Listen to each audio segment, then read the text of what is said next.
कृपाळू सज्जन तुम्ही संतजन, हेच कृपादान तुमचे मज आठवण तुम्ही द्यावी पांडुरंगा. किंवा माझी सांगा काकुळती, अनाथ अपराधी पतित आगळा, परी पाया वेगळा नका करू तुगा म्हणे तुम्ही निरविल्यावरी. मग मज हरी उपेक्षिणा, आठवण तुम्ही द्यावी पांडुरंगा. किंवा माझी सांगा काकुळती, विठ्ठल विठ्ठल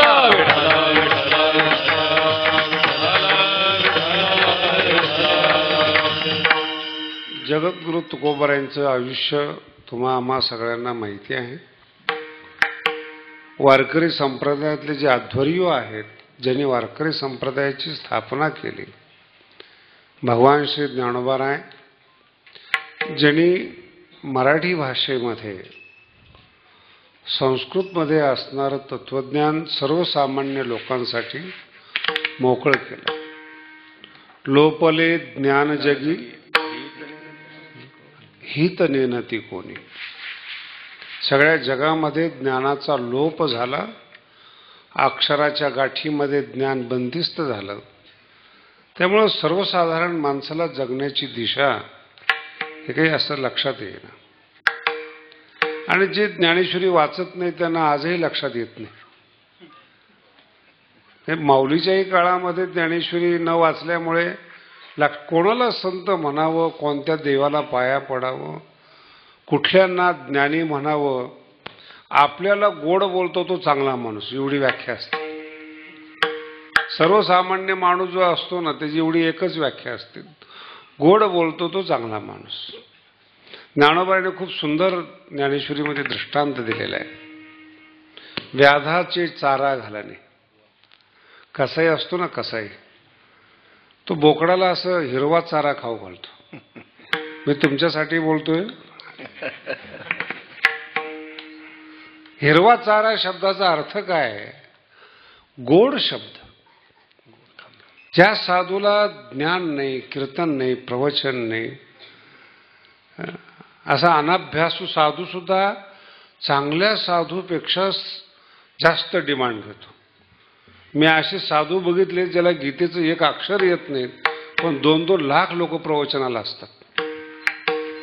मला सुद्धा कधी कधी चमत्कार वाटतो की ज्याला ज्ञानातला 12 खडी माहित नाही त्याला 2 लाख लोक येतात कसे काय. मी एका माणसाला विचारलं, तू प्रवचनाला जातो, नेमकं काय ऐकतो? त्याला गीता येत नाही, ज्ञानेश्वरी येत नाही, भागवत येत नाही, का म्हणून तू ज्ञानेश्वरी का प्रवचन ऐकतो? म्हणे महाराज हे सगळे जुने देव झालेत, आमचा संत म्हणजे नवीन देव. बसा बसा, उठू नका कोणी. विठ्ठल विठ्ठल आम्ही ज्यांना मानतो ना त्याला देवाची गरजच नाही. गीता कळाली म्हणजे मोठा माणूस होतो अशातला भाग नाहीत, हे त्याचे शिष्य मानतात. म्हणजे ज्या गीतेला जगामध्ये मान आहेत ती नाही कळाली तरी आमचा साधू श्रेष्ठ. मनुष्य बरं त्याला विचारलं काय काय नाही, गेलं म्हणजे बोलतात, विचारतात पाऊस पाणी कसे आहेत. आमच्या मराठवाड्यामध्ये एक संत आहे, फार प्रसिद्ध आहे. मला आतापर्यंत असा चमत्कार वाटतो, मी जेवढे माझ्या आयुष्यात संत बघितले त्यापैकी तो एक विचित्र संत होता. प्रत्येक गावातले नाते मुली बाळे सगळ्या पाठ त्याच्या, कुणाची कोण कुठं दिलेली, कुठं आलेली, कोणत्या मुलीला किती मुलं झालेली, ती कुठं दिलेली, सगळं पाठ. त्याच्यामुळे तो एवढा आमच्या भागात लोकप्रिय साधू, तो आला ना लोक खुश व्हायचे. आणि इतका हुशार असायचा तो बैलाचं सुद्धा विचारायचा काय चाललंय म्हणून. मागच्या वर्षी बैल घेतली होती, कशी बरी चालली जोडी, पण लोक म्हणजे काय बाबा आहेत, बैलाचं सुद्धा लक्षात ठेवतात. हा बैलच असतो ना. समाजाला काय पाहिजे ते देणारा हा संत नसतो. समाजाला काय पाहिजे ते देणारा, लक्षात ठेवा काय बोललो तुम्हाला, हे पिक्चर नाटकवाले जे करतात ना तोच साधू करतो. समाजामध्ये काय चालतं त्याच्यावरच पिक्चर काढला जातो, त्याच्यावर नाटक काढलं जातं, आधुनिक समस्या. आणि साधू त्याच समस्या जर मांडत असेल आपल्या बोलण्यातून, अतिरिक्त ऐकण्याची काय गरज आहे त्याची, काय विशेषता आहे त्याची. म्हणून आजही लोक ज्ञानेश्वरीला विन्मुख झाल्यामुळे लोकांना यथार्थ ज्ञान, यथार्थ संत कळेना. गोड बोलणारा संत, जवळ घेणारा संत, आणि कोणत्याही पापी माणसाला आशीर्वाद देतो, जा तेरा कल्याण हो. एखादा मर्डर करून गेला तरी म्हणतो जा तेरा कल्याण हो. म्हणजे ज्याचा मर्डर झालाय ते तर बाजूलाच राहिले, त्याचं पाप तर बाजूलाच आहे, याने मुक्त करून टाकलं त्याला, जा तेरा कल्याण हो. हा काही ईश्वर आहे? ईश्वराचा सुद्धा नियम असा आहे, केलेलं कर्म भोगावंच लागतं. भगवंताने नियम, माझा शब्द नीट ऐका बरं का, कोण माणूस आहे जगामध्ये हा महत्वाचा भाग नाहीत, धर्म कोणता आहे हा महत्वाचा भाग नाहीत, केलेलं कर्म भोगावंच लागतं. प्रत्येक धर्मात दिलेलं आहे.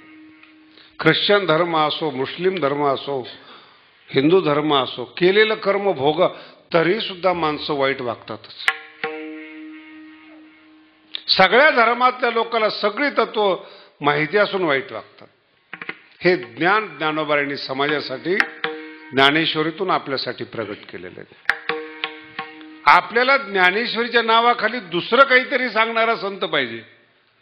ज्ञानेश्वरी सांगायला सुरुवात केली ना, त्या माणसाच्या समोरच लोक झोपतात. आणि कधी कधी मला आश्चर्य वाटतं, हित्याच्या गोष्टी सुरू झाल्या ना आपल्या कल्याणाच्या गोष्टी, मग कीर्तना सुद्धा काही काही माणसं झोपतात ना, मला फार अप्रूप वाटतं त्याचं.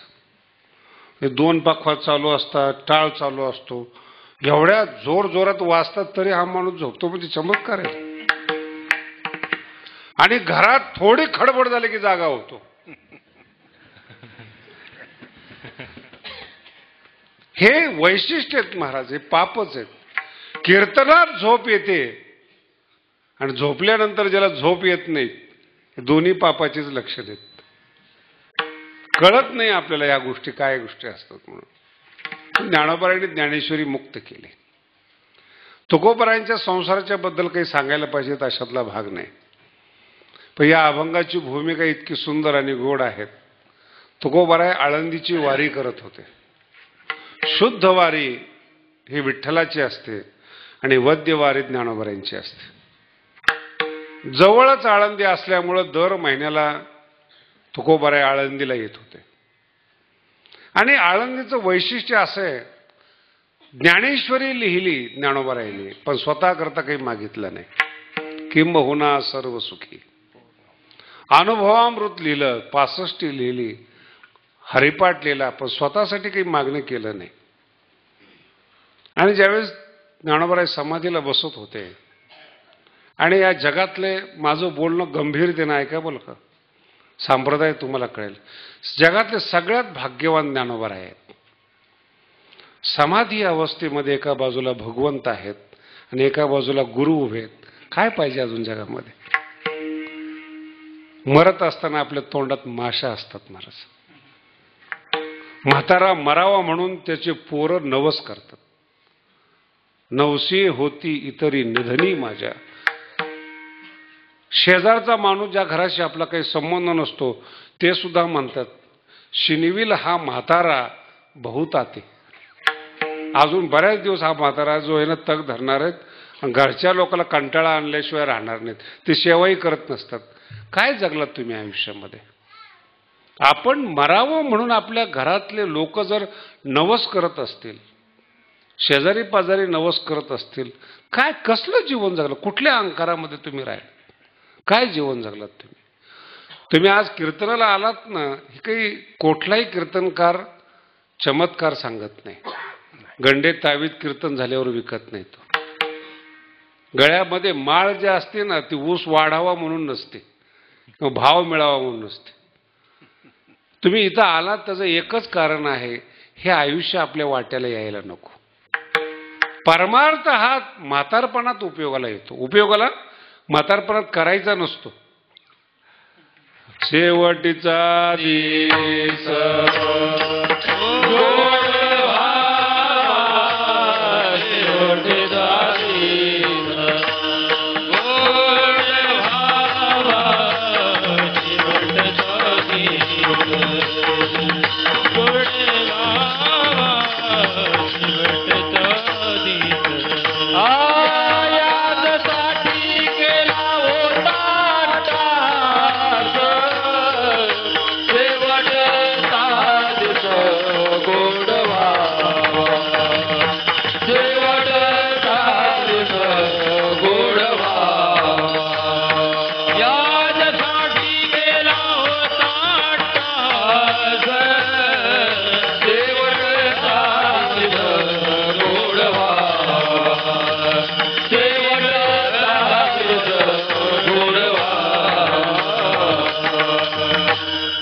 आपलं शरीर कधी धोका देईल काही सांगता येणार नाही. 100 वर्ष जगलात म्हणजे तुमचा काही पुरुषार्थ आहे अशातला भाग नाही. एखादं मशीन चांगलं असतं पण डोकं चांगलं असतं असं थोडंच. एखादा म्हातारा म्हणतो मी 95 वर्षात झालो, त्याचा काही पुरुषार्थ आहे? मध्येच मरण आलं असतं तर काय केलं असतं त्याने? त्याच्या काही हातातल्या गोष्टी. जगद्गुरु तुकोबराय म्हणतात जीवन जगलेलं लक्षात राहत नाही, सडत मरू नका. अंगावर कधी दुर्गंधी आली नाही पाहिजे, कंटाळवाणं जीवन गेलं नाही पाहिजे. म्हणून तुकोबरायांचा अभंग किती सुंदर आहे. आणि ह्या अभंगाचं दुसरं वैशिष्ट्य आहे बरं का, याजसाठी केला होता. याच्यामध्ये जगद्गुरु तुकोबराय म्हणतात माझं मुक्तीबरोबर लग्न झालेलं आहे. तुका म्हणे मुक्ती परिणिली नवरी. आणि हा अभंग जो आहे ना 10व्याला घेतात.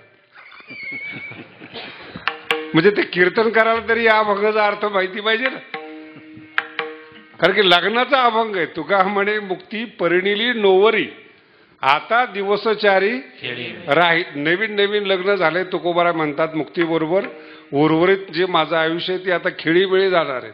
आणि ज्याचं आयुष्य संपून 10 दिवस झालेत, म्हणजे ते सांगणाऱ्यालाही माहित नाही अभंग कशाचा आहेत. आणि एक ठरलेला अभंग शेवटचा दिस काही. अरे काय सांगतात तुकोबराय, काय म्हणायचं काय त्यांना? वाईट दिवस चांगल्या चांगल्याची मस्ती उतरते महाराज. देवाला न मानणारा सुद्धा संताच्या चरणावर लोळण घालतो महाराज. कोण आहे म्हातारपणामध्ये? आणि भविष्यातला अंधार केवढा मोठा आहे. सगळे चमत्कार होतात या जगामध्ये,